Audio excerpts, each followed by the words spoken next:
Maman gâtée, on l'appelait. Papa Loulou et maman gâtée. Ah ben elle était très gentille, oui, oui. Et puis c'est elle qui m'a appris à prendre la machine, à occuper, à travailler et tout aussi. Hein. Non, elle était très, très, très gentille. C'était pas une grand-mère dure, non, non, non, du tout, du tout. Ni papa Loulou, ni maman gâtée. Oh, c'était un joli petit visage. Elle n'était pas beaucoup guidée non plus. Mais elle était très simple. Et puis, elle nous apprenait à faire de la couture, quoi. On habillait avec des robes assez longues. On ne mettait jamais 10 robes au-dessus du genou. Hein, ça. Et d'ailleurs, jusqu'à aujourd'hui, moi, je suis comme ça. On mettait toujours un château. Il y avait la capeline. La capeline tressée. Hein, c'est ça qu'on mettait. J'ai appris à faire de la couture avec ma grand-mère. Eh bien, elle faisait la couture. Elle habillait les enfants. J'ai appris à faire des robes. J'en ai fait. Il y a eu un mariage une fois, j'avais fait 2 robes et une de nos amies sont venues après le mariage pour me féliciter parce que les 2 robes ont été remarquées par tout le monde.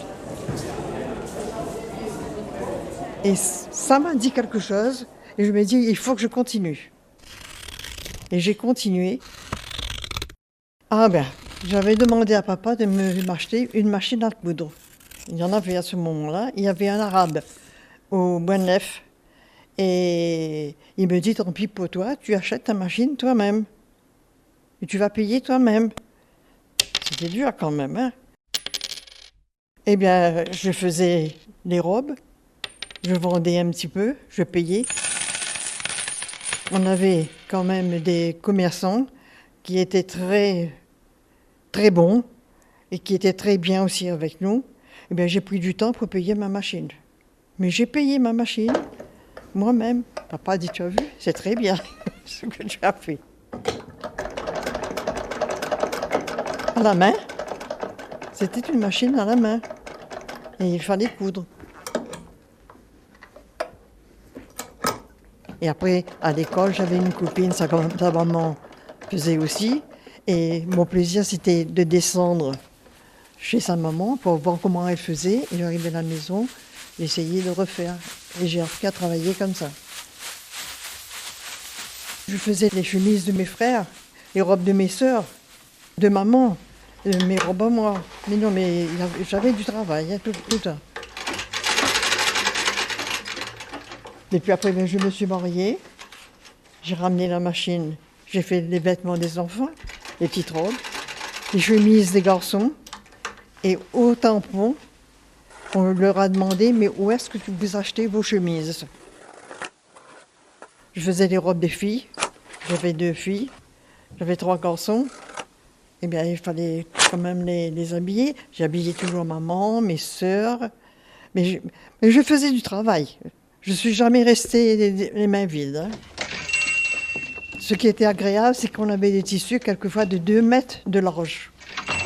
Et dans 1 mètre, j'avais 2 chemises pour les enfants. Moi, j'ai économisé mes petits morceaux et tout. Non, mais j'ai travaillé beaucoup, beaucoup, beaucoup. Au Bois Neuf Saint-Paul. Il y avait des sentiers et il y avait une petite hauteur comme ça à l'arrière.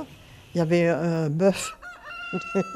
Il y avait un bœuf qui était attaché à un manguier. Et quand ma petite sœur était là, je dis, marraine, Monsieur Mondon, il descend là. J'ai dit, tu laisses Monsieur Mondon descendre. Elle voulait me prévenir. Et ma grand-mère, elle me disait à chaque fois aussi, hey, Monsieur Mondon, descend là, hein. Mets-toi droit, hein. Et parle bien. Et moi, je ne savais pas, moi. Il était en pension dans une maison un peu plus bas, près d'une ravine d'ailleurs. Et il fallait passer par là pour aller à l'école. Ou pour sortir de chez lui. C'était sous un manguier. Ah non, je ne l'attendais pas, moi. Mais c'est les autres qui me disaient, voilà, Monsieur Mondon arrive. Et comme je faisais mon jardin, j'allais prendre du fumier. Alors souvent, il descendait. Parce que pour aller à l'école, il fallait qu'il descendait justement dans ce sentier. Et ma grand-mère me disait, et mes petites sœurs, et Monsieur Mondon, il descend là. Ben, j'ai dit, mais descend, il descend. Enfin, En arrivant, je me suis mariée à un moment donné. C'était la vie d'avant, hein.